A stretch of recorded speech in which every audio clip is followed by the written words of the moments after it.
the kingdom come. In His name I find, in His name I find, in His name I find the peace I seek. In His name I find, in His name I find, in His name I find the joy I seek.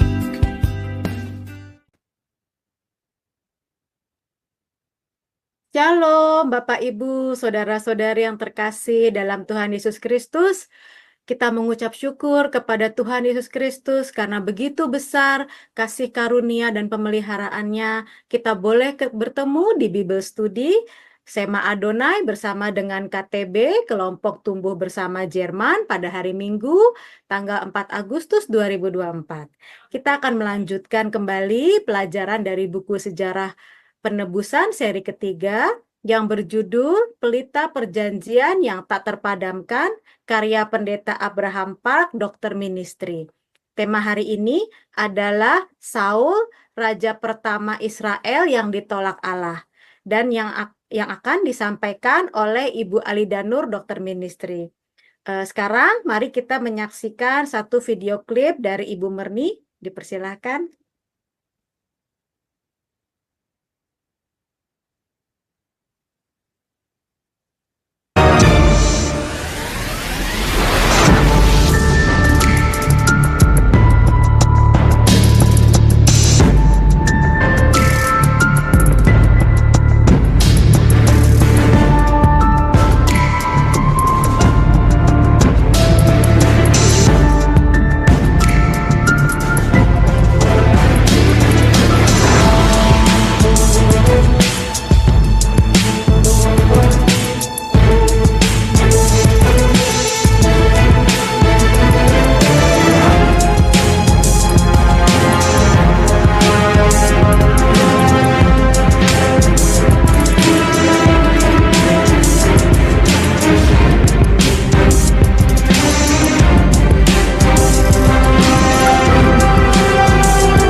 Baik, terima kasih Ibu Murni untuk video klipnya. Dari video klip ini kita bisa melihat kita akan belajar dari 8 buku sejarah penebusan yang akan dikupas secara detail. Dan yang akan disampaikan juga oleh Ibu Alida, Dokter Ministry. Baik, sebelum kita membuka Bible Study ini, kita akan buka dengan doa pembukaan yang akan dipimpin oleh Ibu Indah. Waktu dan tempat dipersilahkan. Ya, terima kasih Ibu Dewi. Mari kita bersatu di dalam doa. Tuhan Allah Bapa kami, yang berada dalam kerajaan surga yang mulia, yang kami sembah, yang kami kenal di dalam nama Tuhan Yesus Kristus. Kami bersama-sama datang kembali kepada Bapa saat ini, dan kami mau bersatu hati di dalam persekutuan KTB kami. Kami mau berterima kasih untuk hak istimewa yang Bapa berikan kepada kami. Beri kami satu persatu, satu hati untuk ada kemauan untuk belajar. Bapa, di mana kami juga boleh bersekutu, kami juga mau berterima kasih untuk itu. Di dalam nama-Mu, Bapa, kami mau belajar firman-Mu saat ini. Dan tolong juga Tuhan, kami, Bapa sendiri yang akan mempersiapkan hati kami masing-masing, yang mengikuti pembelajaran hari ini atau untuk siaran ulang nanti dengan tema Saul Raja Pertama Israel yang ditolak Allah. Bapa, buka mata hati dan telinga rohani kami.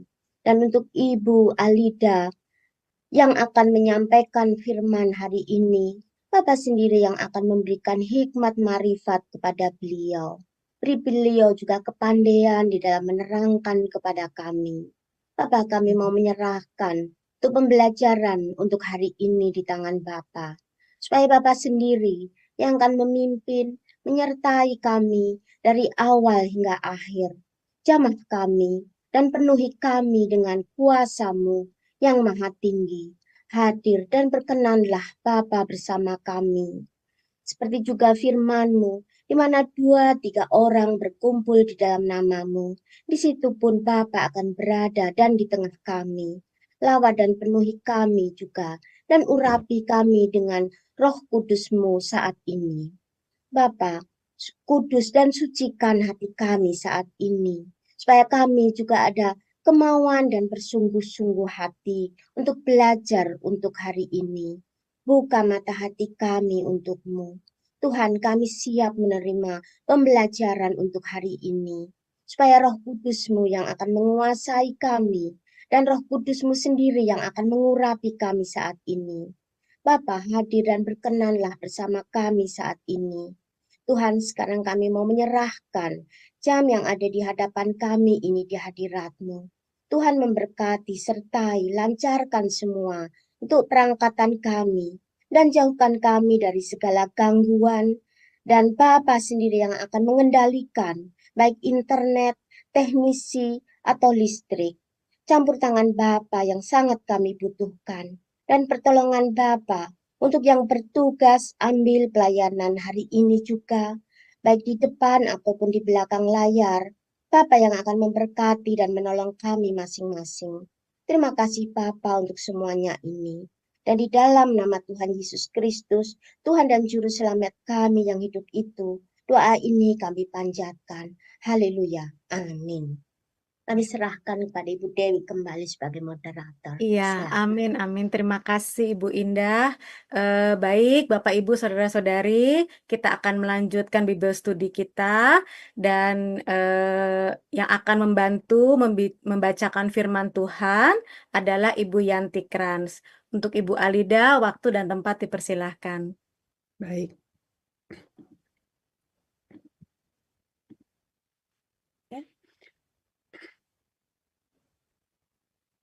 Ya, jadi kita akan lanjutkan dari pelajaran yang bulan lalu ya.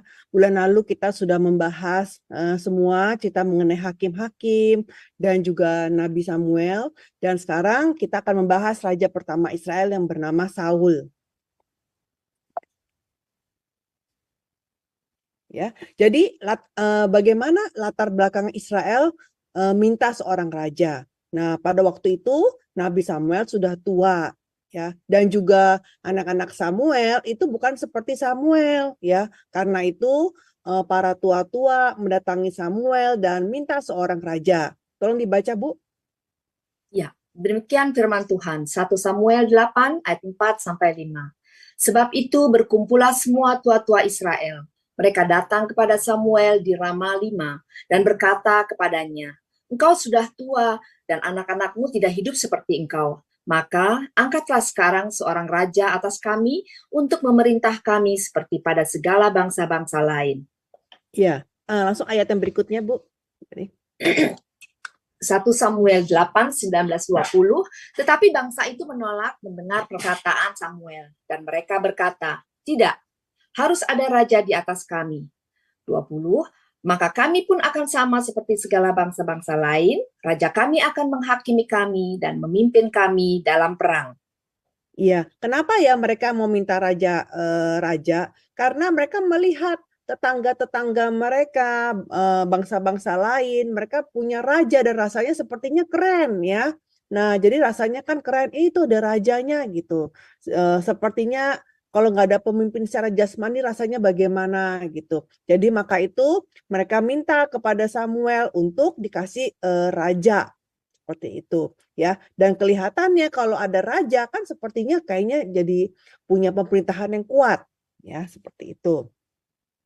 Nah, tapi dengan mereka meminta seorang raja secara jasmani, ini mau menunjukkan apa? Menunjukkan bahwa mereka sebenarnya mau membuang Allah mereka, raja mereka yang tidak kelihatan, ya, yang tidak kelihatan, yang tidak mau mengakuinya sebagai raja sejati mereka.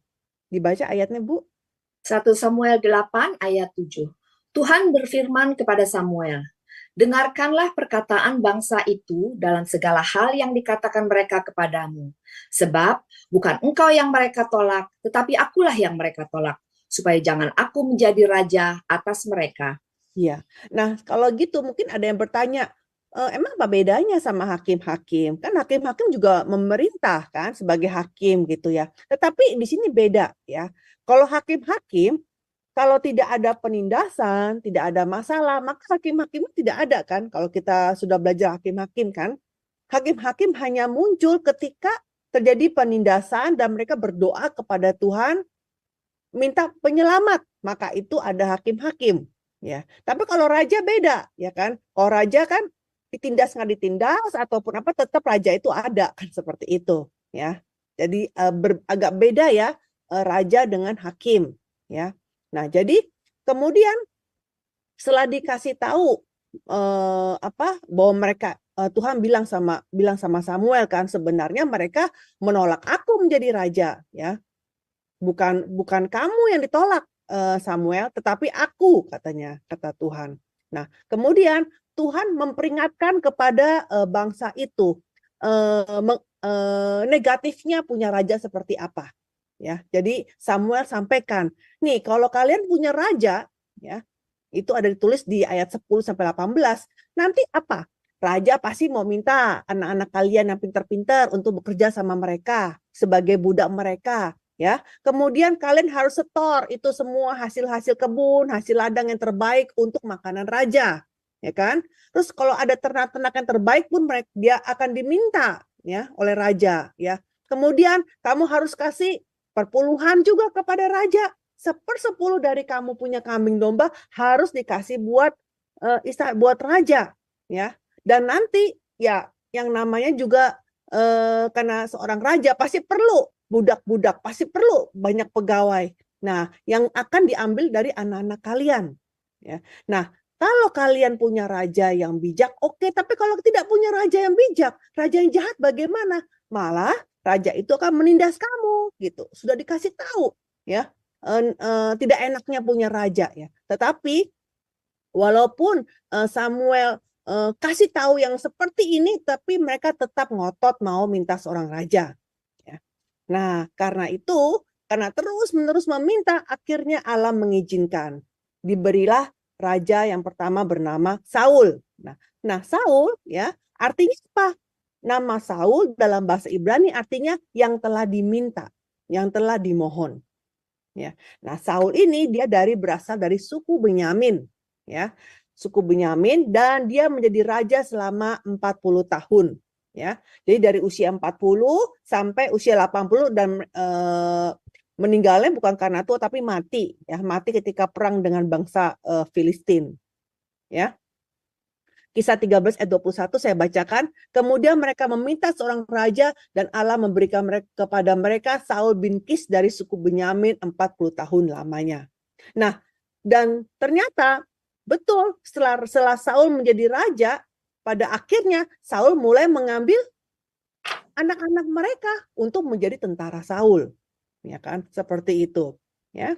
Nah, inilah hasil dari bangsa Israel meminta raja. Nah, sekarang kita mau lihat bagaimana Saul akhirnya terpilih menjadi raja, ya. Nah, di sini sebenarnya Saul ini sudah dipilih oleh Tuhan kan? Oke, kamu mau pilih Saul, ya. Jadi Tuhan suruh Samuel untuk mengurapi Saul, ya. Tetapi waktu itu bertemunya seakan-akan tidak sengaja, tapi itu sebenarnya sudah direncanakan, ya kan, oleh Nabi Samuel, ya kan. Jadi mengurapinya dengan secara tidak langsung. Nah, waktu itu Saul ini masih orang yang rendah hati.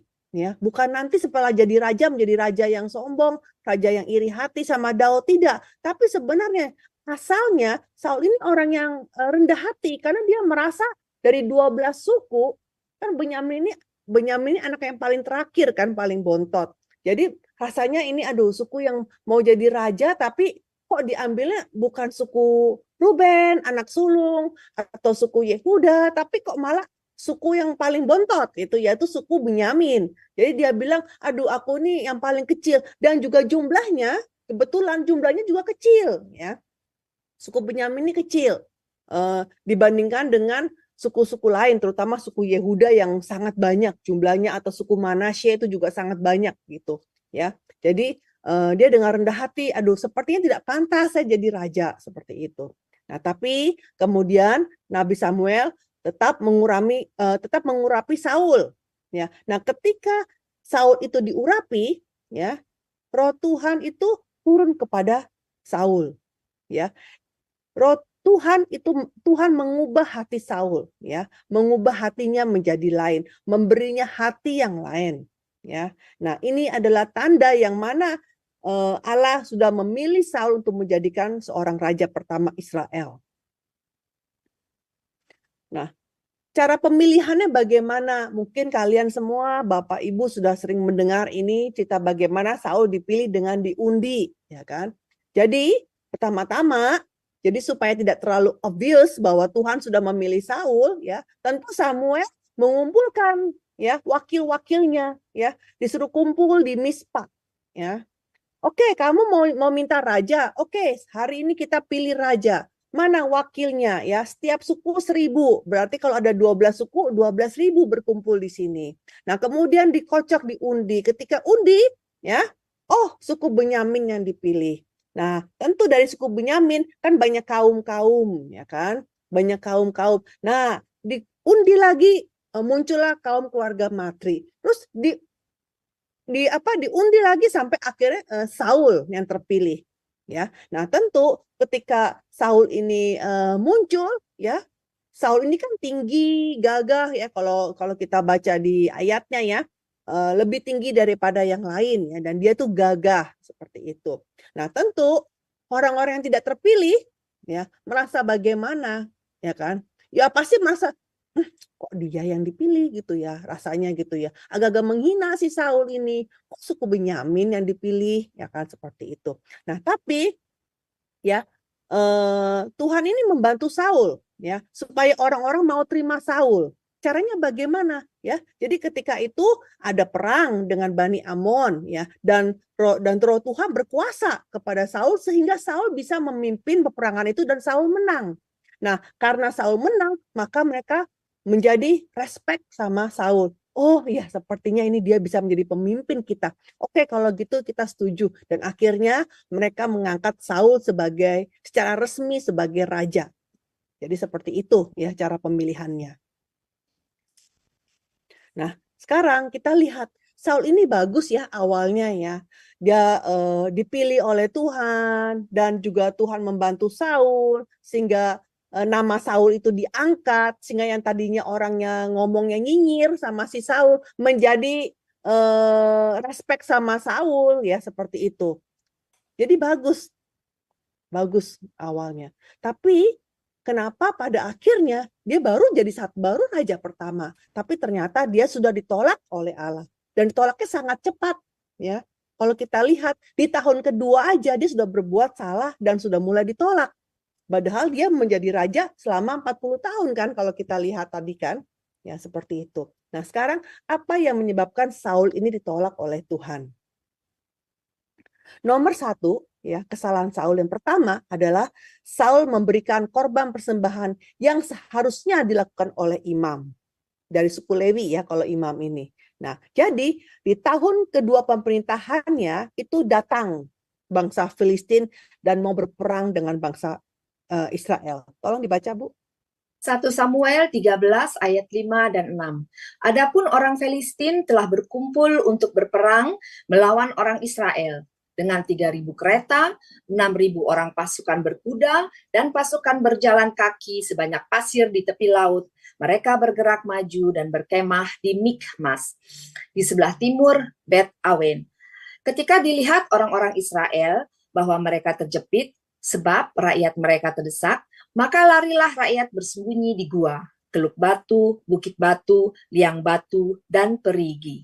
Iya, ini sebenarnya berarti seperti kayak perang pertama mereka ya kan. Perang pertama itu memang dengan Bani Amun, tapi kan masih kecil-kecil lah perangnya. Nah, tapi yang ini benar-benar perang dengan musuhnya mereka yang sebenarnya itu bangsa Filistin. Dan kalau kita baca story-nya, selalu Filistin Israel itu perang terus seperti itu, ya kan. Nah, jadi ini adalah perang besar, ya kan, perang besar, ya. Nah, melihat musuhnya yang begitu banyak, tentunya orang Israel takut. Apalagi mungkin mereka dalam hati berpikir raja mereka pun belum biasa untuk memimpin perang ini karena baru tahun kedua akan baru menjadi raja seperti itu. Nah, di situ ada kebiasaan ya, bagi orang Israel itu ada kebiasaan setiap kali mau perang itu harus kasih persembahan dulu ya. Harus berdoa terlebih dahulu baru perang seperti itu. Nah, jadi tolong dibaca ayatnya, Bu. 1 Samuel 13:8-10. Ia menunggu 7 hari lamanya sampai waktu yang ditentukan Samuel. Tetapi ketika Samuel tidak datang ke Gilgal, mulailah rakyat itu berserak-serak meninggalkan dia.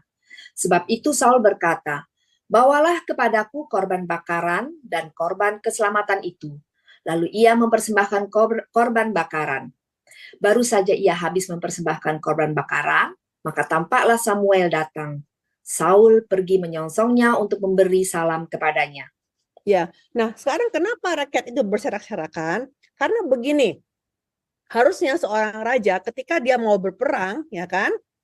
Langsung biasanya mengadakan strategi kan? Oke, kelompok situ kamu sebagai apa? Kamu sebagai ini apa? Seperti itu ya strateginya kalau mau berperang. Sehingga rakyat itu siap gitu. Oke, aku mesti ngapain nih? Aku yang bagian apa? Seperti itu ada bagian-bagiannya. Tetapi karena memang ada peraturan ya bagi orang Israel yang mana kalau mau berperang harus berdoa dulu, memberikan persembahan, ya. Dan yang memberikan persembahan adalah Samuel, ya.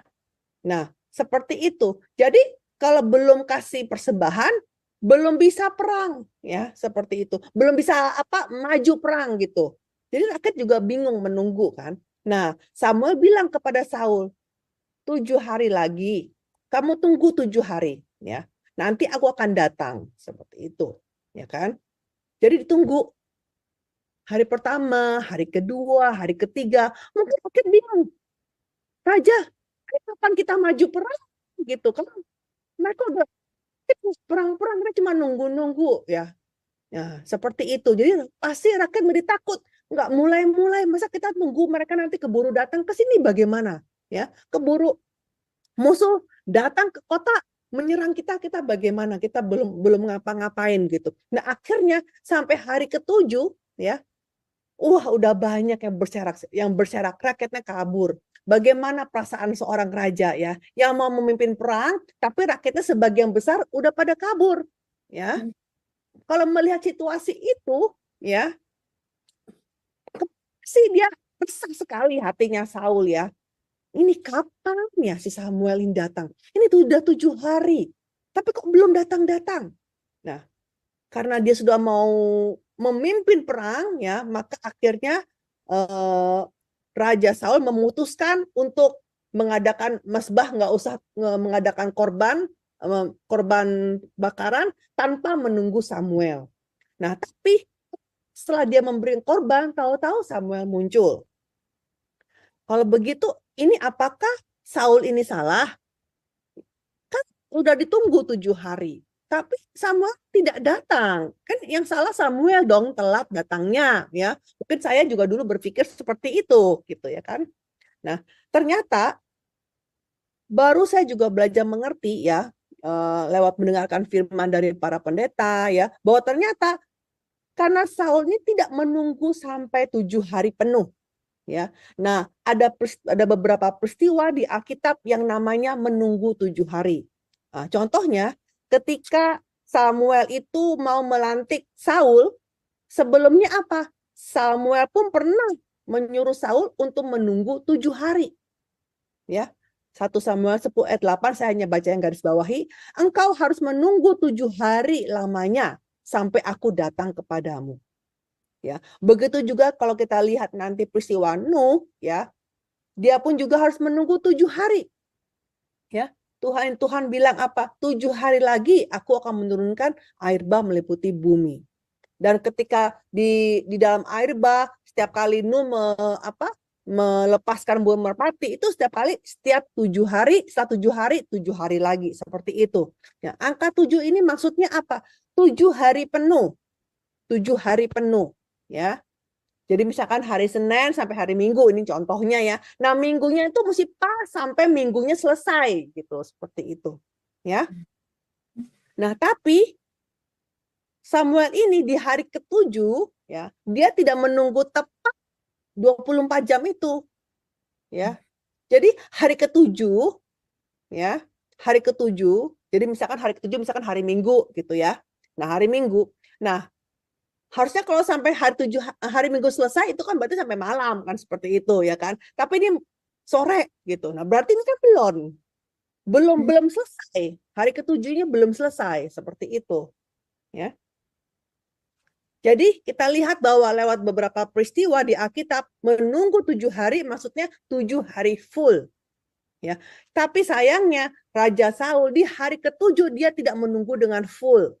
Ini mungkin sebagai pelajaran buat kita juga. Kan Tuhan sering sekali bilang sama kita harus taat sampai akhir. Kita harus setia sampai akhir. Nah, kadang-kadang di akhir itu mau akhir tapi kita udah keburu nggak setia, misalkan begitu. Sudah keburu tidak taat, padahal tinggal sedikit lagi, seperti itu. Tinggal sedikit lagi, ya, seperti itu ya. Jadi harus full kita menunggunya, ya. Nah, sekarang Saul ini bukan masalah menunggu 7 hari. 7 harinya ini nggak ada masalah sebenarnya. Tapi masalahnya apa? Masalahnya adalah dia gagal dalam tugas misi dia. Kenapa? Karena dia dengan lancang mempersembahkan korban bakaran. Karena korban bakaran ini tidak boleh dilakukan oleh raja. Meskipun dia seorang raja. Ataupun oleh orang biasa. Harus dengan imam. Ya. Tolong dibaca. 1 Samuel 13 ayat 9 dan 10. Sebab itu Saul berkata, bawalah kepadaku korban bakaran dan korban keselamatan itu. Lalu ia mempersembahkan korban bakaran. Baru saja ia habis mempersembahkan korban bakaran, maka tampaklah Samuel datang. Saul pergi menyongsongnya untuk memberi salam kepadanya. Iya, seperti itu ya. Jadi yang memberikan persembahan ini jelas-jelas Saul ya, di sini tulisannya ya. Nah, jadi Saul ini sudah melanggar hukum Taurat. Ya. Jadi dia tidak dapat menunggu sampai 7 hari penuh, ya. Jadi dia tidak bertindak, jadi dia tuh bertindak dengan tergesa-gesa. Akhirnya apa? Apa kata Samuel? Kata Samuel kepada Saul, saya bacakan, perbuatanmu itu bodoh. Engkau tidak mengikuti perintah Tuhan Allahmu yang diperintahkannya kepadamu. Sebab sedianya Tuhan mengokohkan kerajaanmu atas orang Israel untuk selama-lamanya. Tetapi sekarang kerajaanmu tidak akan tetap. Tuhan telah memilih seorang yang berkenan di hatinya dan Tuhan telah menunjuk dia menjadi raja atas umatnya karena engkau tidak mengikuti apa yang diperintahkan Tuhan kepadamu. Nah, coba lihat di sini. Baru jadi raja 2 tahun. Ya. Dan Tuhan sudah bilang, aku sudah pilih orang lain yang berkenan di hatiku. Seperti itu. Nah, walaupun Tuhan bilang begitu, bukannya besoknya Saul langsung tidak jadi raja. Habis itu dia masih jadi raja selama 38 tahun lagi. Karena kan Saul menjadi raja selama 40 tahun. Ya kan? Tapi kita lihat di dalam proses selama 38 tahun itu, pelan-pelan pada akhirnya Allah meninggalkan Saul. Tapi meskipun demikian, Tuhan tuh sangat sayang sekali sama bangsa Israel. Meskipun Saulnya tidak taat, tetapi Tuhan tetap memberikan kemenangan bagi rakyat Israel. Ya, jadi Yonatan anak Saul dia memimpin perang dan itu menang. Ya, dan tiap kali Saul itu maju ya melawan Moab, Amon, Edom, ya orang Filistin, raja-raja negeri Soba, ya itu pun juga Saul menang. Jadi kita lihat di sini Allah masih murah hati, masih memberikan kemenangan kepada Raja Saul meskipun Raja Saul tidak taat. Kenapa?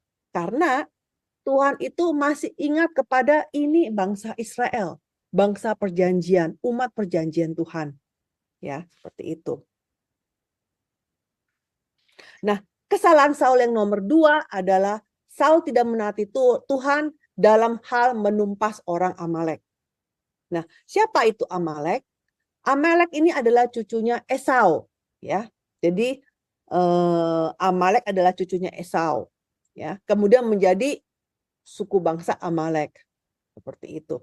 Nah, di kemudian hari, ketika bangsa Israel itu eksodus dan berjalan di padang gurun, itu bangsa Amalek itu menteror, ya, mengganggu bangsa Israel, ya, sehingga karena terus mengganggu, maka Allah memutuskan untuk melenyapkan suku Amalek sepenuhnya. Tolong dibaca, Bu. Ulangan 25 ayat 17 sampai 19. Ingatlah apa yang dilakukan orang Amalek kepadamu pada waktu perjalananmu keluar dari Mesir, bahwa engkau didatangi mereka di jalan dan semua orang lemah pada barisan belakangmu dihantam mereka. Sedang engkau lelah dan lesu. Mereka tidak takut akan Allah. Maka apabila Tuhan Allahmu sudah mengaruniakan keamanan kepadamu daripada segala musuhmu di sekeliling, di negeri yang diberikan Tuhan Allahmu kepadamu untuk dimiliki sebagai milik pusaka, maka haruslah engkau menghapuskan ingatan kepada Amalek dari kolong langit. Jangan lupa. Ya, jadi ini yang ngomong kan Musa, ya. Jadi Musa bilang kepada bangsa Israel, nanti setelah kalian masuk Kanaan, ya, kalian sudah hidup dengan damai. Jangan lupa, ya, kalian harus membasmi semua suku bangsa Amalek. Ya, itu perintahnya dari zamannya Musa. Nah, sekarang sudah ada Raja Saul, ya kan? Jadi sekarang Tuhan kasih tugas baru. Tadinya kan nama Filistin, tugas baru kepada Saul untuk membasmi orang Amalek. Ya. Nah, ketika itu saya bacakan 1 Samuel 15 ayat 3. Jadi, pergilah sekarang, kalahkanlah orang Amalek, tumpaslah segala yang ada padanya, dan janganlah ada belas kasihan kepadanya. Bunuhlah semuanya, laki-laki maupun perempuan, kanak-kanak maupun anak-anak yang menyusu, lembu maupun domba, unta maupun keledai. Jadi artinya dibasmi, dilenyapkan semua, nggak ada satupun makhluk hidup, maksudnya seperti itu.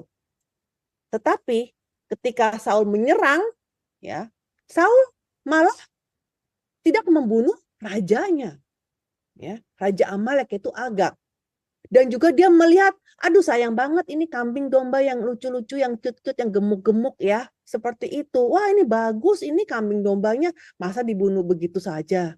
Wah, ini ternyata banyak sekali harta yang bagus, seperti itu. Jadi ini juga tidak dibakar, seperti itu. Ya, 1 Samuel 15 ayat 9 saya bacakan. Tetapi Saul dan rakyat itu menyelamatkan Agag dan kambing domba dan lembu-lembu yang terbaik dan tambun, pula anak domba dan segala yang berharga. Tidak mau mereka menumpas semuanya itu, tetapi segala hewan yang tidak berharga dan yang buruk itulah yang ditumpas mereka. Jadi ini berarti tidak melaksanakan tugas, ya kan? Karena disuruh bunuh semua. Tadi di ayat 3. Bahkan termasuk lembu maupun domba. Nggak usah dilihat lagi ini dombanya buruk atau bagus. Seperti itu. Disuruh tumpaskan semua segala makhluk hidup. Ya kan? Tapi Saul menyelamatkan Agag, rajanya dan juga yang terbaik. Nah, kemudian Nabi Samuel datang. Dia menegur kesalahan Saul. Ya. Nah, apa kesalahan Saul yang mengenai peristiwa dengan Amalek ini? Yang pertama, ketika bertemu, Saul berbohong. Dia bilang apa? Oh, halo Nabi Samuel, aku sudah melaksanakan firman Tuhan. Ya, jadi seperti itu. Ya, jadi dia berbohong, ya. Padahal dia tidak melaksanakan perintah Tuhan, ya. Saya bacakan 1 Samuel 15 ayat 13. Ketika Samuel sampai kepada Saul, berkatalah Saul kepadanya, dia berkatilah kiranya engkau oleh Tuhan, aku telah melaksanakan firman Tuhan. Ya, jadi pertama dia berbohong. Terus kesalahan yang kedua apa? Kesalahan yang kedua adalah Saul ini melemparkan kesalahan kepada rakyatnya. Untuk apa? Untuk menyembunyikan dosanya. Karena kenapa? Karena rakyat tidak mungkin berani, ya, tidak membunuh menyimpan binatang-binatang yang tambun kalau memang rajanya tidak kalau maksud saya kalau raja sudah suruh tumpaskan semua, tapi kemudian rakyatnya, tentaranya menyimpan yang bagus-bagus, ya kan? Mana berani, ya kan? Kan ketahuan dong, menyimpan yang gemuk-gemuk itu kan banyak, bukan cuma 1-2 kambing domba, ya, banyak sekali. Jadi raja pasti tahu kan perbuatan rakyat itu kan. Kalau bukan perintah raja, itu pasti perintah siapa? Nggak mungkin rakyatnya yang tidak taat kepada raja. Tolong dibaca ayatnya. 1 Samuel 15 ayat 14 sampai 15. Tetapi kata Samuel, kalau begitu, apakah bunyi kambing domba yang sampai ke telingaku dan bunyi lembu-lembu yang ku dengar itu? Jawab Saul, semuanya itu dibawa dari orang Amalek. Sebab rakyat menyelamatkan kambing domba dan lembu-lembu yang terbaik dengan maksud untuk mempersembahkan korban kepada Tuhan Allahmu. Tetapi selebihnya telah kami tumpas. Iya, ayat berikutnya terus, Bu. 1 Samuel 15 ayat 18 sampai 21. Tuhan telah menyuruh engkau pergi dengan pesan, pergilah, tumpaslah orang-orang berdosa itu, yaitu orang Amalek. Berperanglah melawan mereka sampai engkau membinasakan mereka. Mengapa engkau tidak mendengarkan suara Tuhan? Mengapa engkau mengambil jarahan dan melakukan apa yang jahat di mata Tuhan? Lalu kata Saul kepada Samuel, aku memang mendengarkan suara Tuhan dan mengikuti jalan yang telah disuruh Tuhan kepadaku, dan aku membawa Agag, raja orang Amalek. Tetapi orang Amalek itu sendiri telah kutumpas. Tetapi rakyat mengambil dari jarahan itu kambing, domba, dan lembu-lembu yang terbaik dari yang dikhususkan untuk ditumpas itu, untuk mempersembahkan korban kepada Tuhan Allahmu di Gilgal. Iya, jadi dia bilang apa? Ya gimana ya, rakyat yang ngambil gitu kan. Jadi dia menyalahkan rakyat. Ya, udah menyalahkan rakyat, terus dia pakai alasan lagi. Kan bukannya lebih bagus ya, yang terbaik kita simpan, nanti kita kasih ke Tuhan. Ngomongnya seperti begitu, ya kan? Mungkin kalau zaman sekarang ya, gimana ya? Zaman sekarang mungkin ketika Tuhan bilang, oke, hari Tuhan, kamu mesti pergi ke gereja, ya seperti itu. Oh iya Tuhan, aku nggak usah ke gereja ya Tuhan, aku mau jualan bakmi. Nah kenapa? Karena nanti kalau aku dapat duit dari bakmi, aku kasih persembahan buat kamu yang banyak. Nah, seperti itu alasannya, ya. Jadi alasannya ini udah menyalahkan rakyat, terus pakai lagi alasan kan mau dikasih ke Tuhan, alasannya seperti itu. Padahal Tuhan tidak minta untuk kamu kasih korban persembahan kepada Tuhan, tidak minta Tuhan ya, jelas-jelas ya. Ya. Nah, karena itulah Nabi Samuel bilang kepada Saul bahwa Allah sudah benar-benar telah menolak Saul sebagai raja. Ya. Lalu apa nasihat Samuel? Dibaca, Bu. 1 Samuel 15 ayat 22 dan 23. Tetapi jawab Samuel, apakah Tuhan itu berkenan kepada korban bakaran dan korban sembelihan sama seperti kepada mendengarkan terjemahan mendengarkan suara Tuhan. Jadi sebenarnya dalam bahasa aslinya sama seperti menaati suara Tuhan, seperti itu. Ya, sesungguhnya mendengarkan lebih baik daripada korban sembelihan, memperhatikan lebih baik daripada lemak domba-domba jantan. Sebab pendurhakaan adalah sama seperti dosa bertenung, dan kedegilan adalah sama seperti menyembah berhala dan terafim. Karena engkau telah menolak firman Tuhan, maka ia telah menolak engkau sebagai raja. Iya, lihat. Jadi jelas sekali sama bilang apa? Ya, ketika kita datang ke rumah Tuhan, ya, apakah Tuhan ini pengemis ya, minta uang kita? Tidak ya. Kita jangan berpikir, oh nanti mau kasih persembahan kepada Tuhan. Tuhan lebih senang kita mau punya hati, mau menaati firman Tuhan. Tuhan lebih senang kita mendengarkan firman Tuhan. Ya, memperhatikan firman-Nya daripada tidak mendengarkan, main HP misalkan di dalam ibadah, kemudian kasih uang yang banyak ketika datang itu kotak persembahannya, seperti kotak-kotak persembahannya seperti itu, ya. Bukan seperti itu, ya. Dan Tuhan bilang apa? Orang yang keras kepala, yang tegar tengkuk, itu ternyata sama seperti menyembah berhala. Ya. Jadi kalau dibilang apakah kita orang Kristen juga menyembah berhala, kita bisa sering sekali menyembah berhala rohani ini maksudnya, ya. Yang mana ketika kita tidak taat, ya, kepada firman Tuhan, tidak mau mendengarkan firman Tuhan, tidak mau memperhatikan firman. Nah, ini tidak memperhatikan firman. Ya, karena bagi Tuhan memperhatikan lebih penting daripada persembahan itu sendiri. Nah, apakah kita pun pernah mengesampingkan firman Tuhan? Apakah kita tuh pernah keras kepala ya dengan pikiran kita sendiri ketika kita melakukan pelayanan, misalkan ya, melakukan pelayanan, tapi sebenarnya dalam hati kita tahu aku ini ada salah, tapi aku nggak mau ngomong bahwa aku salah, gitu kan? Melemparkan kesalahan kepada orang lain supaya diri kita kelihatan benar. Ya, jadi kita suka menyembunyikan dosa kita seperti itu, ya. Jadi kadang-kadang sudah diberitahu, kadang-kadang Tuhan itu memberitahunya bukan bisa dengan lewat orang lain, ya kan? Menegur kita bisa dengan lewat orang lain. Jadi orang lain menegur mengenai perbuatan kita, tapi kita tidak bertobat. Kita tidak merendahkan hati kita, tapi kita tetap keras kepala. Kita pikir, siapa sih kamu ya mau kasih saya nasihat seperti itu, ya kan?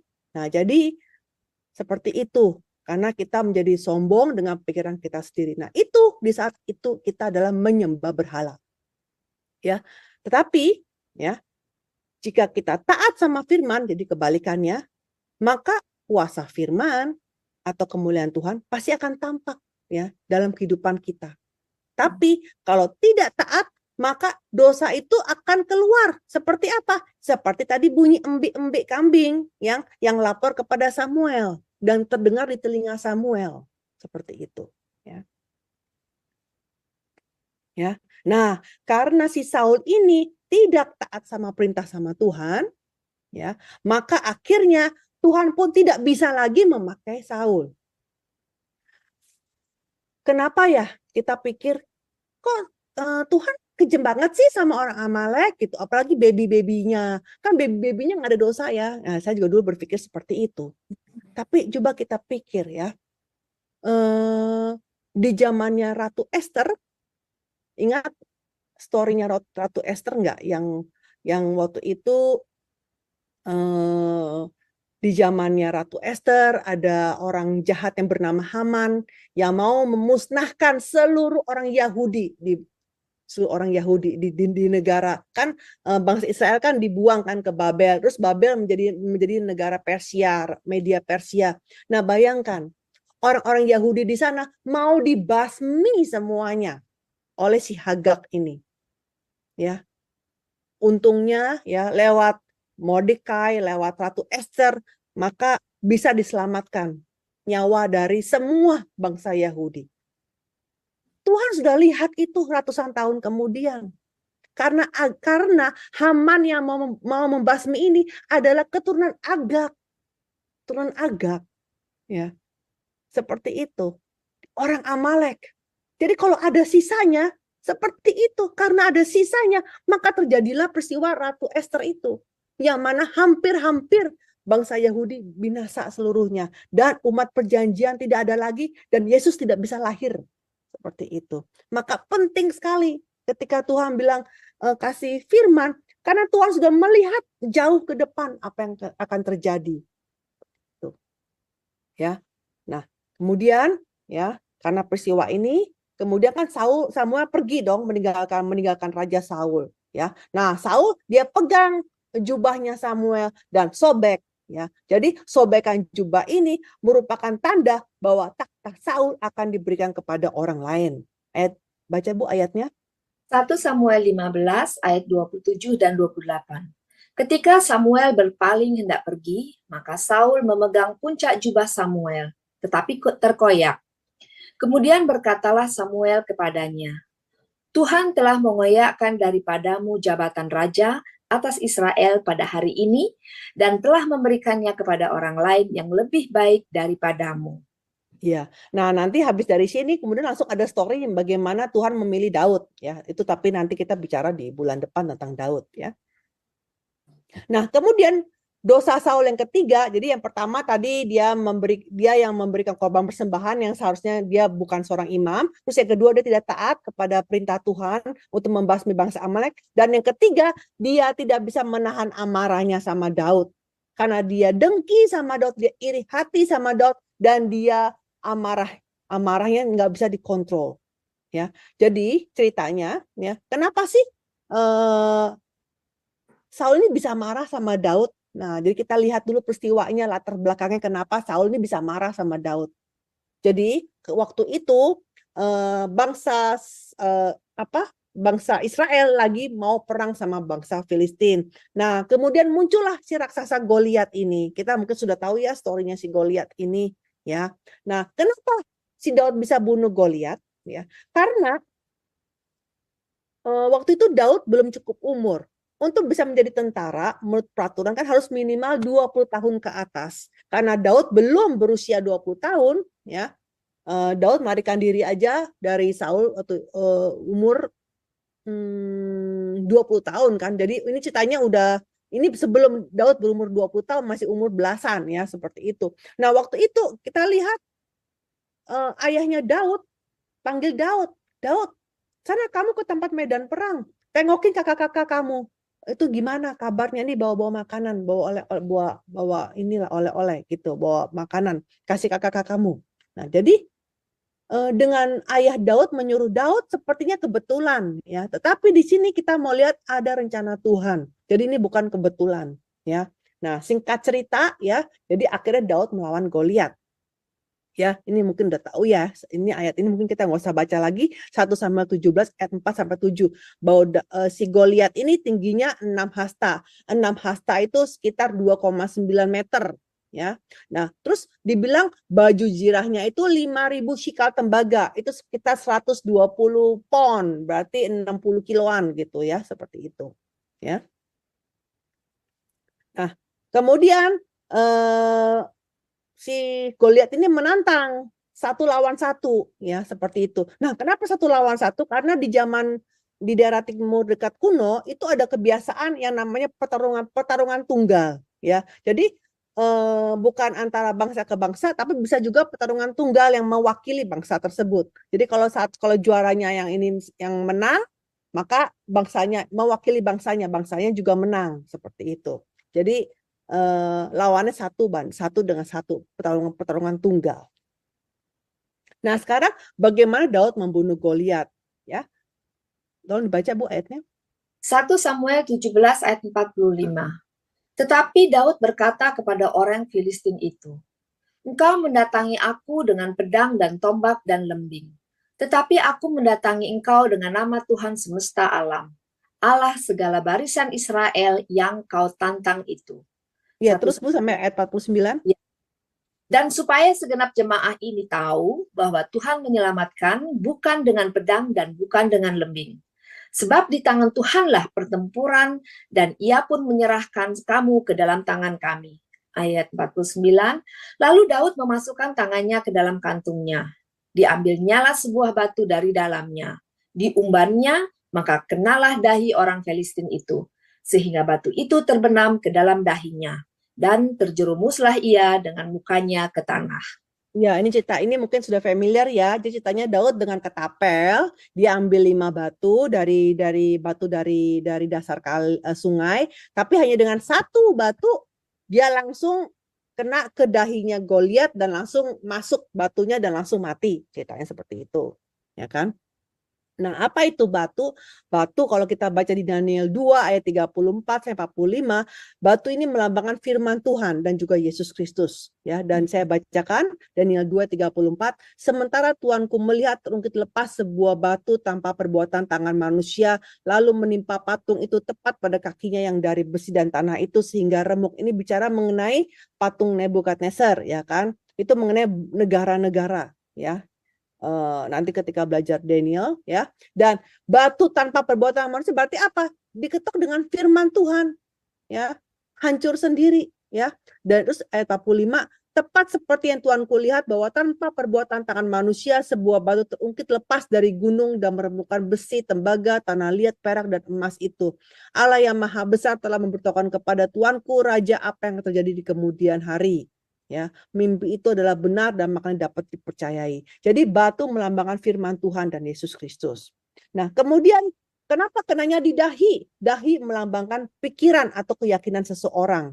Ya, jadi kalau kita lihat semua imam besar, kenapa sih imam besar itu di dahinya kan ada topinya. Topinya kan mirip kayak kayak serban gitu ya, serban ya. Nah, kemudian di serbannya itu dikasih seperti plakat gitu. Kayak mungkin plakat merek gitu ya. Nah, tapi plakat lempengan itu terbuat dari emas, terus ada tulisannya kudus bagi Tuhan, seperti itu.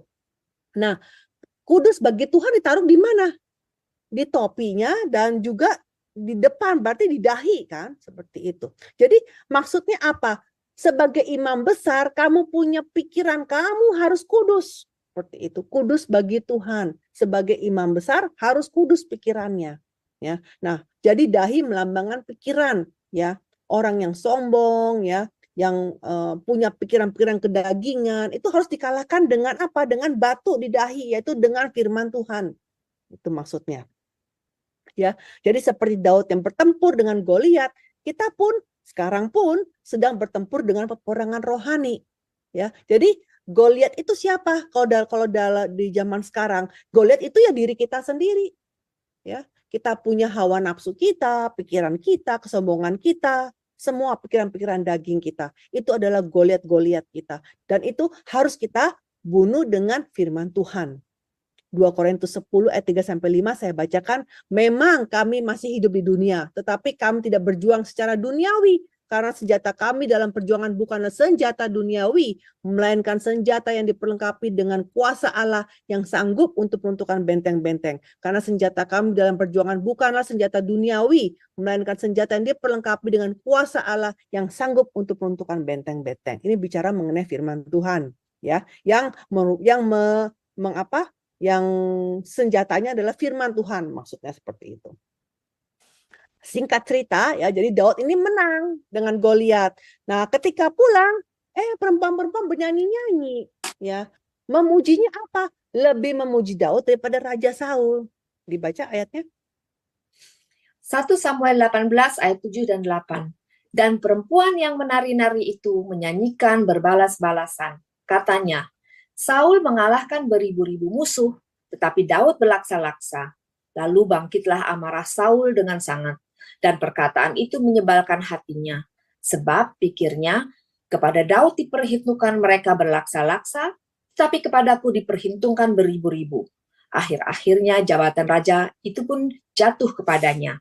Ya, kalau dalam bahasa Inggrisnya 10,000. Jadi artinya Saul hanya beribu-ribu, Daud puluhan ribu gitu maksudnya ya kan. Ya cuma ribuan. Jadi Saulnya ribuan, Daudnya puluhan ribu. Ya beda banget ya, 10 kali lipat yang seperti itu ya kan. Ya gimana nggak kesel ya mungkin rajanya gitu kan. Jadi dia udah hatinya langsung kesel gitu sama nyanyian itu, dia dengar nyanyian itu. Nah, jadi menjadi marah dan sebal ya. Nah, kata menyebalkan, nah sini kata menyebalkan ini di sini yang tadi garis bawahi dalam bahasa Ibrani adalah ra'a, artinya memecahkan, hancur, menjadi pecah, melukai. Jadi di sini kita lihat bahwa Saul ini terluka sekali hatinya ketika mendengarkan nyanyian itu. Ya, dan hatinya menjadi pecah sampai-sampai tidak bisa dipulihkan. Ya. Terus katanya juga di sini amarah ya. Marah, hara, menyala-nyala, panas sekali. Jadi di sini kita lihat bahwa Saul ini murka. Jadi bukan hanya menyebalkan, jadi bukannya terluka hatinya terluka sampai pecah. Kita bayangkan, hatinya terluka sampai pecah dan jadi menjadi murka seperti itu. Jadi yang tadinya hanya tidak senang menjadi marah. Dan karena dia marah, makanya apa? Ya, roh jahat masuk ke dalam Saul. Dan karena roh jahat masuk ke dalam Saul, membujuk Saul untuk membunuh Daud. Ya, 1 Samuel 18 ayat 10 saya bacakan, keesokan harinya roh jahat yang daripada Allah itu berkuasa atas Saul sehingga ia kerasukan di tengah-tengah rumah dan dia mau bunuh Daud, ya.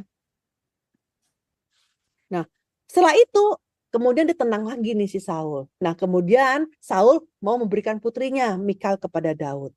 Tapi setelah kasih putrinya, kasih istri putrinya Mikal kepada Daud, dia mau bunuh lagi sehingga akhirnya Daud kabur dari jendela.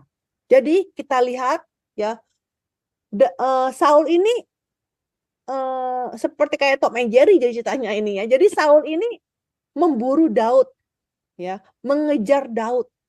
Nah, berapa lama pengejarannya? Itu selama 10 tahun. Jujur aja sebelum saya membaca buku ketiga, saya nggak tahu bahwa dikejar-kejar itu selama 10 tahun. Saya pikir ya kejarnya berapa lama gitu loh ya. Cuma ceritanya kayak Saul mau bunuh Daud dikejar gitu. Tapi ternyata baru tahu lewat buku ketiga bahwa ternyata lama sekali gitu. Ya. Daud harus melarikan diri selama 10 tahun ya, dari usia 20 tahun sampai 30 tahun. Ya. Nah, jadi gambaran Saul yang ingin bunuh Daud ya karena dengki menggambarkan apa? Menggambarkan tentang pemimpin agama yang mau bunuh Yesus juga karena dengki.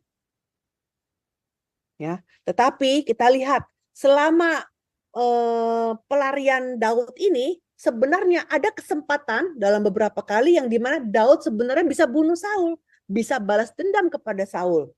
Saul sebenarnya bisa mati di tangan Daud. Tetapi kita lihat di dalam kesempatan yang itu pun Daud tidak mau bunuh Saul.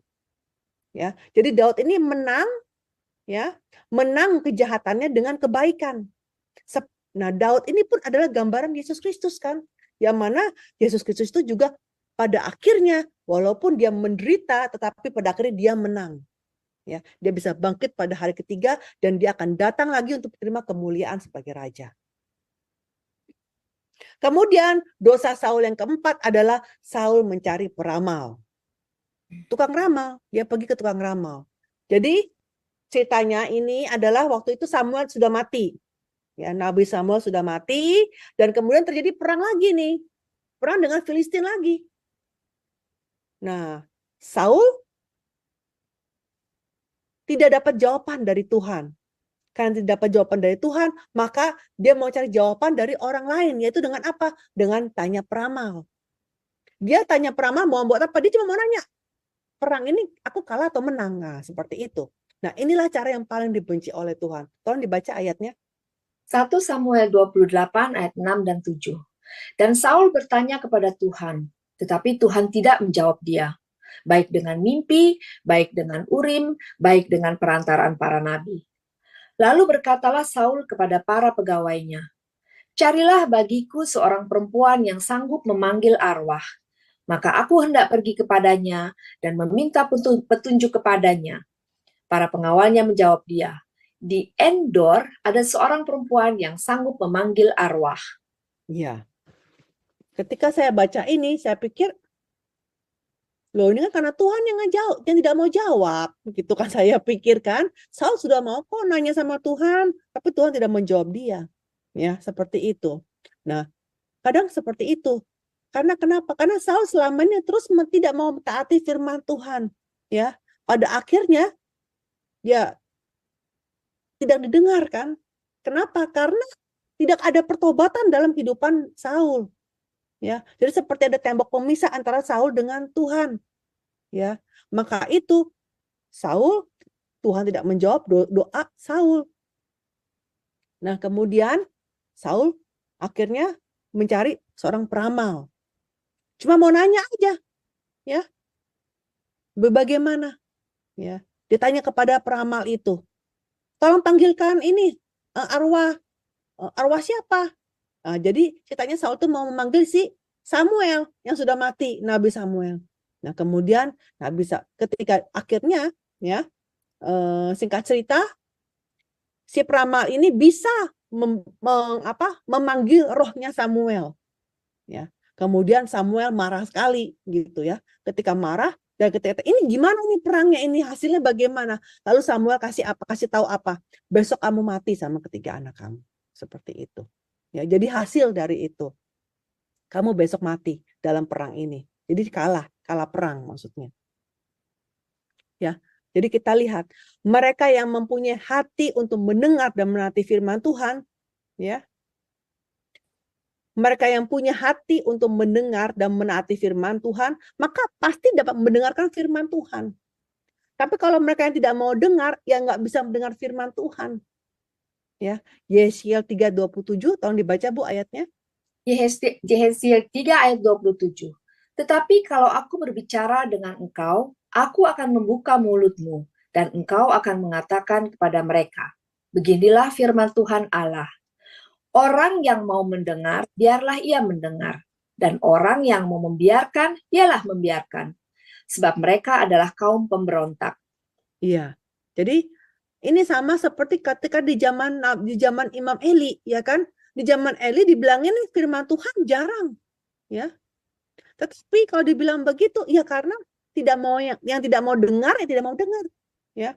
Tetapi meskipun jarang, tapi kalau sama Nabi Samuel, walaupun dia masih kecil, ya Tuhan tetap datang, firman Tuhan tetap datang kepada kepada Samuel yang masih kecil itu. Ya, saya bacakan 1 Samuel 3 ayat 1-4. Samuel yang muda itu menjadi pelayan Tuhan di bawah pengawasan Eli. Pada masa itu firman Tuhan jarang, penglihatan pun tidak sering. Ya, ini tadi. Jadi maksudnya di zamannya Eli, ya, karena kita tahu Imam Eli juga bukan imam yang baik ya. Anak-anaknya pun korup, anak-anaknya Imam Eli ya. Karena itu, karena orang-orang juga tidak mau, kadang di zaman hakim-hakim ya, di zaman hakim-hakim, bukannya Tuhan tidak mau berfirman, mereka tidak mau mendengarkan firman Tuhan. Ya. Tetapi, meskipun demikian, di ayat 4 dibilangin, malah Tuhan panggil Samuel. Artinya apa? Samuel yang masih kecil ini, firman Tuhan datang kepada Samuel. Jadi yang mau mendengarkan firman Tuhan, pasti Tuhan datang. Tapi kalau orang yang tidak mau dengar, ya nggak ada. Firman itu pun tidak ada. Begitu juga di akhir zaman, nanti akan ada kelaparan akan mendengarkan firman Tuhan. Saya bacakan Amos 8 ayat 11. Sesungguhnya waktu akan datang, demikianlah firman Tuhan Allah. Aku akan mengirimkan kelaparan ke negeri ini, bukan kelaparan akan makanan dan bukan kehausan akan air, melainkan akan mendengarkan firman Tuhan. Ya, nah bagi orang lain mungkin ini adalah masa kelaparan, karena nggak pernah mendengarkan firman Tuhan. Tetapi buat kita yang merindukan firman Tuhan, yang ingin mendengarkan firman Tuhan, yang ingin memahami firman Tuhan, maka kita diberi berkat, ya, diberikan berkat untuk bisa mendengarkan firman Tuhan. Ya. 1 Korintus 2 ayat 10 saya bacakan, karena kepada kita Allah telah menyatakannya oleh Roh, sebab Roh melidiki segala sesuatu, bukan hal-hal yang tersembunyi dalam diri Allah. Nah, jadi Saul sudah melakukan 4 dosa itu. Ya, sehingga celaka itu datang dan menimpa keluarga Saul, ya.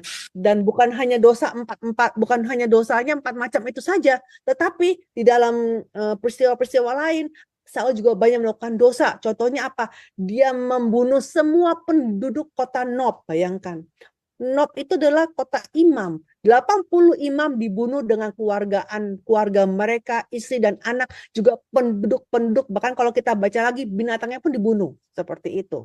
Jadi dia membasmi semua makhluk hidup di kota Nob. Juga ada peristiwa lagi di mana Saul itu melanggar perjanjian Tuhan antara orang Gibeon dengan Yosua. Yang Saul ini membantai orang Gibeon. Ya. Jadi kita lihat bahwa banyak sekali dosa-dosa Saul ini. Ya, sampai akhirnya Raja Saul dan ketiga anaknya mati dalam perang melawan orang Filistin. Nah, setelah Saul mati, anak Saul yang tersisa yaitu Isi-Boset itu naik takhta. Ya. Hanya apa? Hanya menjadi raja juga hanya selama 2 tahun. Setelah itu siapa? Dia mati dibunuh oleh pegawainya sendiri. Dan setelah itu dinasti Saul terputus begitu saja. Ya, bahkan anaknya Saul yang jadi istri Daud yang bernama Mikal itu pun dikutuk tidak punya anak karena dia telah menghina Daud dalam hatinya. Nanti kita bahas ini sendiri ya mengenai Daud nanti ya. Jadi kita lihat bahwa tidak ada hal yang bagus dari keluarga Saul. Yang tadinya Tuhan memilih Saul dengan baik ya, dengan diundi ya, walaupun dari suku Benyamin, suku yang paling kecil. awalnya dia menjadi orang yang rendah hati, tapi kemudian dia menjadi sombong, ya. Dia menjadi ada iri hati, ada iri dengki, tidak mau mentaati firman Tuhan. Dan tidak mau bertobat sampai akhir, sehingga pada akhirnya dinastinya dia pun hancur begitu saja. Ya, kesimpulan, ya, saya ulangi lagi, dinasti Saul ini hancur yang disebabkan oleh dosa Raja Saul, yaitu dia memandang rendah firman Tuhan, dia tidak berpegang pada firman Tuhan, dia juga meminta petunjuk kepada tukang ramal, ya. By the way, kita nggak boleh pergi ke tukang ramal, ya, dan juga melanggar perjanjian yang dibuat dalam nama Tuhan. Ya, jadi kita lihat di sini Saul mati, ini memperlihatkan contoh yang jelas bagi kita bahwa orang yang terus berulang-ulang tidak menaati firman Tuhan dan tidak bertobat, maka pada akhirnya akan hancur keluarganya semuanya. Jadi Israel itu sebenarnya sudah menghadapi krisis yang besar, ya, karena raja pertamanya tidak taat, ya. Tetapi Allah kemudian buru-buru memilih seorang raja baru yang bernama Daud. Ya, jadi nanti lewat Daud Allah akan mendirikan kerajaan yang berpusat kepada Tuhan dan memulai lagi penyelenggaraan sejarah penebus. Jadi Tuhan mulai lagi gitu loh. Sebenarnya jadi seperti itu, ya. Sebenarnya sayang, sebenarnya Saul ini bisa tetapi karena Saul tidak taat menjadi dipilih raja baru lagi yang bernama Daud. Jadi mulai bulan depan kita akan belajar mengenai pelarian Daud selama 10 tahun. Ya, kalau memang tidak cukup, mungkin kita bagi menjadi 2 pelajaran seperti itu. Ya, mari kita berdoa. Bapa yang ada di sorga, kami hendak mengucapkan terima kasih Bapa atas firman-Mu Bapa pada hari ini Bapa yang telah mengajarkan kami Bapa mengenai peristiwa Raja Saul. Bapa, ada banyak sekali Bapa di dalam diri kami Bapa yang sebenarnya kami pun Bapa sering melakukan dosa seperti Raja Saul, yang dimana kami tidak taat kepada perintah Bapa, ya Bapa, dan kami masih menggunakan pikiran kami sendiri, menggunakan hawa nafsu kami sendiri Bapa, dan kami sering menyalahkan orang lain untuk menyembunyikan dosa kami. Bapa, kami mohon ampun Bapa atas segala dosa-dosa kami. Bapa, dan kiranya Bapa lewat pelajaran hari ini Bapa, kami diperbaiki ya Bapa, hidup kami ini bisa dapat dipulihkan ya Bapa, sehingga kami bisa menjadi yang benar ya Bapa, yang bisa meneruskan penyelenggaraan sejarah penebusan Bapa, menjadi orang yang dipakai untuk menyebarkan firman ya Bapa, untuk dipakai untuk pelayanan Bapa. Terima kasih ya Bapa, dalam nama Tuhan Yesus kami berdoa. Amin.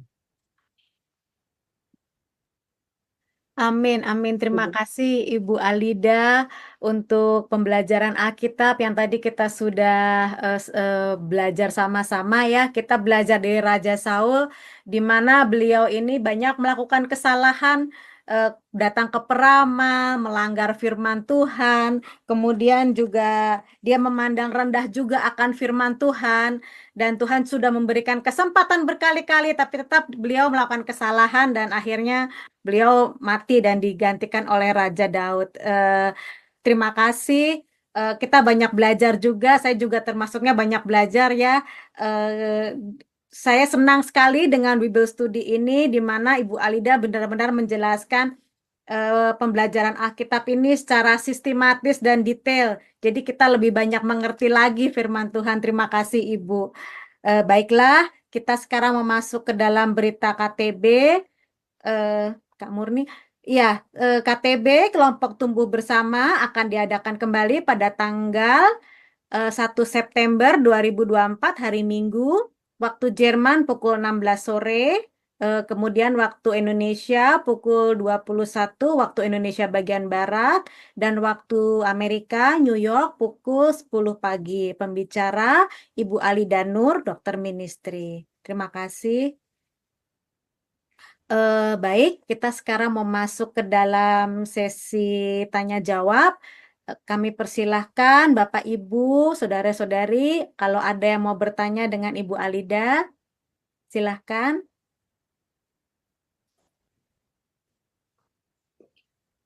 Saya, Ibu Dewi. Iya, silahkan. Ya, Ibu Alida, terima kasih untuk penjelasan hari ini. Pelajaran hari ini sungguh-sungguh memberkati saya pribadi juga, karena betul-betul di dalam pelajaran ini peringatan-peringatan atau mengingatkan saya kepada dosa-dosa saya yang sering masih ya melakukan kedagingan, dari pertama-tama mungkin kerendahan hati, terus karena melakukan sesuatu yang berhasil jadi tinggi hati, sombong tanpa terasa, mungkin tidak disengaja. Tetapi memang Tuhan tidak tinggal diam, selalu ada peringatan-peringatan kepada saya pribadi juga. Terima kasih Ibu Alida untuk pelajaran hari ini, sungguh-sungguh memberkati. Iya, terima kasih Kak Yanti. Ada lagi yang mau bertanya atau memberikan tanggapan? Bu Aling? Terima kasih Bu Dewi. Ya, shalom, selamat malam Ibu Alida. Ya. Ini loh Bu, saya mau menanyakan, kan bahwa Raja Saul itu kan adalah raja yang dipilih oleh Tuhan sendiri ya Ibu ya, untuk menjadi raja pertama bangsa Israel.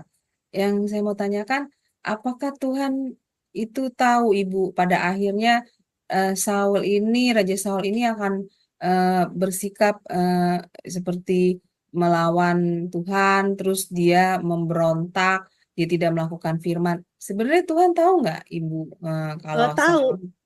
Ketika Tuhan pilih Adam pertama kali juga Tuhan tahu pasti Adam bahkan itu pasti tahu. Tapi ya masalah tetap Tuhan kasih kesempatan, sebenarnya Tuhan udah tahu semua kok kita mau seperti apa nanti akhirnya gitu. Oh begitu ya Bu. Jadi Tuhan waktu memilih Saul ini dia memang sudah tahu bahwa Saul ini akan melakukan apa-apa gitu ya Bu ya. Tetapi Tuhan pasti memberi sudah tahu. kesempatan Tuhan ya. tuh maha tahu. Tuhan maha tahu. Tapi tetap karena umat Israel itu mau minta raja, maka tetap Tuhan kasih raja. Tapi ya raja pilihan kamu ya seperti ini gitu kan. Sama. Sebenarnya contohnya ketika kita sudah baca buku kedua kan, kita sudah baca buku kedua yang di mana sebenarnya sampai di Ritma Tuhan bilang sana kamu masuk gitu kan. Sebenarnya waktu dikeluarkan dari Exodus, Tuhan sudah tahu kok ini bangsa Israel bakal muter-muter di padang gurun selama 4 tahun. Sudah tahu sebenarnya ya kan.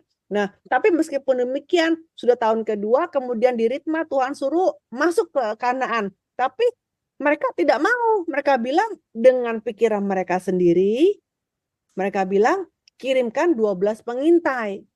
Tuhan tahu kalau kamu kirim pengintai, pasti kamu takut. Tapi karena mereka ngotot minta 12 pengintai, maka akhirnya ya sudah kamu pergi lihat seperti itu. Nah, seperti itu. Berarti memang semuanya dalam kendali Tuhan ya, berarti Ibu Alida. Jadi begini, Tuhan kasih kita kehendak bebas sebenarnya. Oh, tapi Tuhan sudah tahu ya Ibu bahwa ini akhirnya begini ya. Oh, luar biasa. Ada namanya kehendak bebas gitu. Tuhan kan kita bukan robot gitu. Tuhan mau kita nih taat kepada Dia dengan sukarela gitu, bukan dengan dipaksa kan, seperti itu. Jadi sebenarnya manusia itu diberikan 2 jalan aja. Diberikan kehendak bebas mau pilih sini atau mau pilih itu gitu, seperti itu. Tapi Tuhan sudah kasih peringatan, tinggal kita mau pilih yang mana gitu, seperti itu. Iya. Masih memberi kesempatan terus ya kepada kita ya Ibu Alida, Tuhan kita luar biasa. Ya, baik, terima kasih Ibu Alida untuk penjelasannya. Tuhan berkati. Ya, salam. Kalau aku berpikir Bu Alida, ya silakan Kak Yanti. Ya, oke. Kalau saya pribadi gitu tadi setelah penjelasan dari Raja Saul dan sebagainya, Bu, masuk ke dalam Raja Daud itu berarti mungkin kalau menurut saya ya Bu, Tuhan menunggu sampai Daud lahir, sampai Daud besar. Kalau enggak kan Daud belum lahir gitu. Iya, karena kan yang betul. dipilih gitu. Karena pada waktu akhirnya Amalek itu kan, jadi yang masih bangsa Filistin, ketika dia memberikan persembahan itu dia belum pilih Daud gitu. Tapi memang dia bilang bakal akan ada raja baru buat gantiin dia. Tapi Daudnya belum ada tulisan mau Daud gitu kan. Tapi setelah itu kalau kita baca cerita berikutnya, kemudian ada lagi kasih berita mengenai Amalek. Nah kali ini benar-benar Saul melakukan banyak kesalahan, ya kan. Nah habis itu kalau kita baca ayat berikutnya itu sebenarnya Samuel itu berduka. Ya, dia tuh sedih gitu. Aduh, kok raja pertama tapi kok tidak taat gitu loh. Karena Samuel merasa dia yang mengurapi Saul loh Mengurapi. gitu ya kan. Jadi hati dia rasanya gimana begitu kan. Sehingga sampai-sampai Tuhan bilang untuk apa kamu sedih? Ayo bangkit. Urapi lagi nih orang lain lagi gitu. Seperti itu ya kan. Nah, seperti itu ya kan. Jadi waktu diurapi Daud berumur 15 tahun waktu itu ya kan, jadi masih muda sekali seperti itu. Dan kemungkinan ketika dia karena kalau menurut peraturan untuk bisa menjadi tentara mesti umur 20 tahun, berarti dia belum umur 20 tahun ya kan. Jadi antara umur 15 sampai umur 20 tahun, kemungkinan umur 17 tahun ketika dia membunuh Goliat memang nggak dibilang umurnya berapa, tapi yang pasti masih belasan, antara 15 sampai 20 yang pasti. Karena setelah itu baru dia mulai lari, dan ketika lari itu dia mulai umurnya 20. Jadi kan ketika Saul benci gitu kan, kalau kita baca memang katanya pendek ya, story-nya cuma satu pasal gitu, tapi sebenarnya itu membutuhkan waktu 1 tahun gitu kan. Kalau baca Alkitab itu kan katanya kok pendek-pendek, tapi sebenarnya itu jangka waktunya panjang sebenarnya. Ya, makasih Bu Alida. Iya, karena waktu itu ketika si Daud itu diurapi, kemudian Daud mulai cuma jadi pemain musik di istananya Raja Saul gitu, seperti itu. Masih belum itu. Belum kerja sama Saul gitu sebagai ikut masuk jadi tentara, itu belum. Menjadi tentara setelah masalah Goliat, Tapi kalau dari perinciannya itu mungkin Ibu ya, Tuhan tuh sudah mempersiapkan Daud ya dari dikirim ke perang atau iya, kemudian betul. menjadi pemain musik di istana, kemudian diurapi, sebenarnya sudah bagian sudah dari ada Tuhan. Iya. Iya. Sebenarnya kalau kita lihat ya, secara mungkin orang dunia, sebenarnya Daud tuh dosanya lebih banyak loh daripada Saul. Bukannya banyak. Daud dosa hanya 1 kali, tapi dosanya Daud walaupun 1 kali itu kejam, yaitu dia mengambil istri orang lah, parah gitu kalau orang dunia bilang ya kan. Gawat itu Bu. Ya kan. Terus suaminya diatur-atur supaya dia mati ya kan. Jadi sebenarnya kalau menurut orang dunia lebih gimana gitu loh dosanya Daud itu dibandingin Raja Saul. Saul nggak ada cerita dia ngambil isi orang, nggak pernah loh, nggak ada story itu. Terus cuma dia kan baik ya, nggak nyisain secara mata dunia. Yang sayang sih dibakar semua, yang tambun kan sayang gitu kan, cara logikanya begitu. Ya udah begitu juga ya nunggu 7 hari ya mepet banget sih, pas 7 hari kan udah tunggu 7 hari gitu loh. Jadi sebenarnya sedikit-sedikit dosa dia gitu. Dosanya sedikit-sedikit.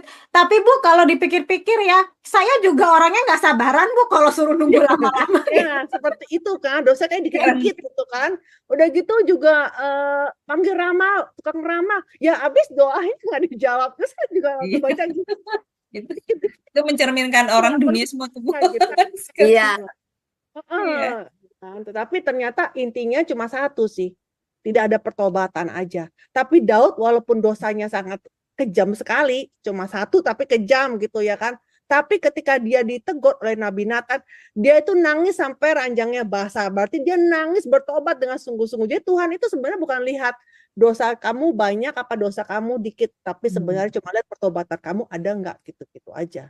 Kesungguhan di pertobatannya ya Bu ya. Iya, yang dilihat Tuhan itu bukan dosanya besar atau kecil, karena yang namanya dosa itu seperti batu ya, dilempar ke danau semua juga nyemplung ya, dosa kecil sama dosa besar sama aja, sama-sama masuk neraka gitu.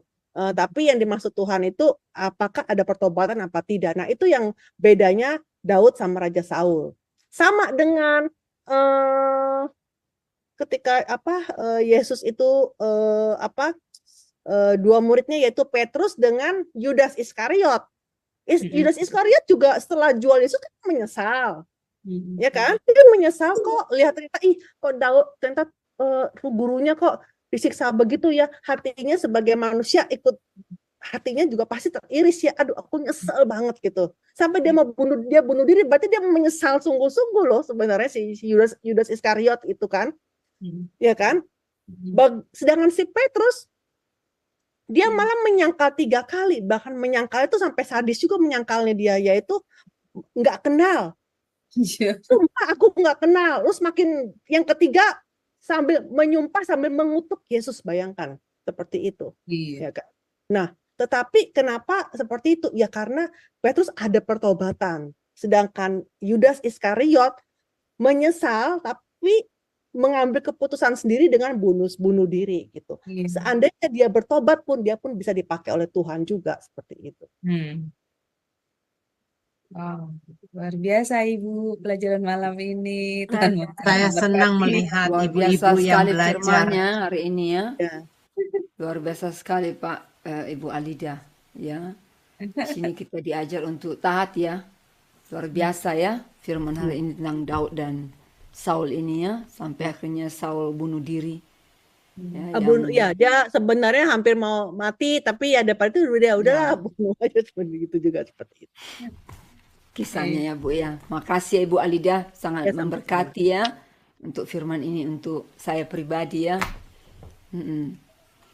Ditunggu pelajaran berikutnya, di mana waktu Daud melarikan diri itu dari gua ke gua, itu ada satu pelajaran moral yang akan diajarkan kepada kita, karena pelajaran sejarah penebusan ini bukan hanya pengetahuan Alkitab saja, tetapi moral itu diajarkan kepada kita. Saya juga hidup di dalam pertobatan karena belajar dari buku sejarah penebusan ini ya. Jadi buku sejarah penebusan ini waktu saya belajar, waktu Daud dikejar-kejar dan apa tindakan, apa keputusan, apa yang dia lakukan. Itu benar-benar kita belajar dari dia sehingga dia menjadi kesukaan buat Tuhan. Manusia wajar berbuat salah, saya berbuat salah wajar. Ada orang yang berbuat salah selalu menyalahkan diri sendiri. Jangan kita lakukan itu. Kesalahan boleh kita lakukan. Tadi Bu Alida sudah katakan, asal kita mau membuka hati, mau bertobat ya, mau kita hidup sungguh-sungguh dalam Tuhan, kita pasti bisa. Tetapi kalau kita sudah jadi Kristen, sudah lama, tapi hidup kita masih stagnan, begitu-gitu saja. Jadi kayak main yoyo. Sebentar ke atas, sebentar turun ke bawah, sebentar ke atas, putar-putar gansing gitu aja. Tapi kalau kita anak-anak Tuhan itu kan ada progresnya ya. Jadi ada pertumbuhannya semakin naik, semakin naik. Mungkin nggak instan. Saya juga nggak instan. Saya bukan seperti orang yang membalikkan tangan ya. Tidak, itu proses. Jatuh bangun. Tetapi bagaimana komitmen kita, bagaimana kita sungguh-sungguh belajar supaya kita jangan seperti Raja Saul yang diberkati Tuhan, dikasih urapan, tapi disia-siakan, menghilangkan kesempatan. Kesempatan tidak pernah kembali lagi. Kesempatan hanya sekali datang kepada kita, mungkin tidak ada 2 kalinya. Makanya hati-hati kita dalam hal bertindak, supaya kita bisa menjadi berkat bagi banyak orang. Itu aja sih tambahan saya hari ini kepada Bu Alida. Kalau memang sudah tidak ada pertanyaan lagi, mungkin bisa diteruskan sama Dewi. Silakan. Ya, bagaimana? Masih ada pertanyaan? Tidak. Tidak, oke. Ya sudah, kalau tidak ada pertanyaan, berarti sesi tanya jawab sudah selesai dan kita menutup pembelajaran Alkitab ini dengan doa penutup yang akan dipimpin oleh Ibu Heni. Silakan Ibu. Ya, mari Bapak Ibu kita bersatu hati di dalam doa, dan teman-teman juga yang ada di live streaming cukup banyak ya. Ikutin lagi siaran kami untuk bulan depan mengenai KTB ini. Bible study-nya sebulan 1 kali. Kita akan meneruskan pelajaran sejarah penebusan dari seri yang ketiga, dan sangat menarik nanti. Kenapa? Kita akan mengetahui bagaimana si Daud ya. Kok bisa Daud begitu ya. Terus dia dikejar-kejar bagaimana. Wah, penyingkapan yang luar biasa. Makanya Bapak Ibu ingat nanti bulan depan ya untuk kita hadir bersama-sama lagi. Ya, mari kita satukan hati di dalam doa. Bapa kami yang bertata di kerajaan surga, terima kasih ya Bapa untuk pembelajaran firman yang disampaikan oleh Ibu Alida. Bapa kami memohon biarlah berkat-Mu tercurah atas hamba-Mu ini. ini, pakai dia Bapak sebagai guru Tuhan, baik yang diajarkan di kelas ini maupun di kelas-kelas lain, dan dia sebagai penuntun Tuhan untuk mengajar para guru-guru sekolah minggu, biarlah juga terus Engkau memberkati hidupnya, tugasnya sebagai penatua di dalam gereja, biar juga Engkau Tuhan memberkati supaya memakai hidup Ibu Alida semakin lagi ya Bapak. Bapak, terima kasih juga untuk persekutuan KTB ya Tuhan, kelompok tumbuh bersama dari Jerman ini ya Bapak. Kalau kami boleh dapat melayani satu dengan yang lain Tuhan, dan dapat belajar untuk pemahaman firman Tuhan, itu semua adalah karena kasih anugerah-Mu. Biarlah Engkau terus Tuhan memelihara persekutuan ini, agar persekutuan ini terus dapat berlangsung dengan baik dan dapat bertumbuh dan menjadi berkat, bukan hanya untuk sesama kami saja, tetapi untuk dunia Tuhan. Kami dapat menjangkau dan memberitakan kebenaran firman Tuhan. Bapa Surgawi, kami memohon biarlah anugerah dan berkat-Mu tertuju kepada kami.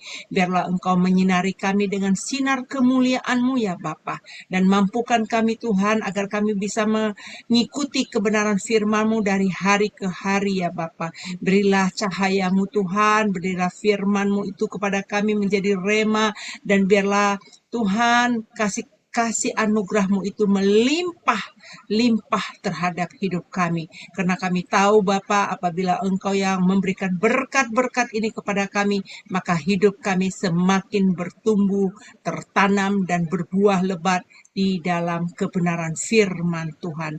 Terima kasih Bapa, di dalam nama Tuhan Yesus kami mengucap syukur. Haleluya. Amin. Amin. Amin. Amin. Terima Makasih Bu kasih Eni, Ibu terima kasih Bu Heni. Alida. Terima kasih Bu Makasih Alida untuk semuanya. pelayanannya. Iya.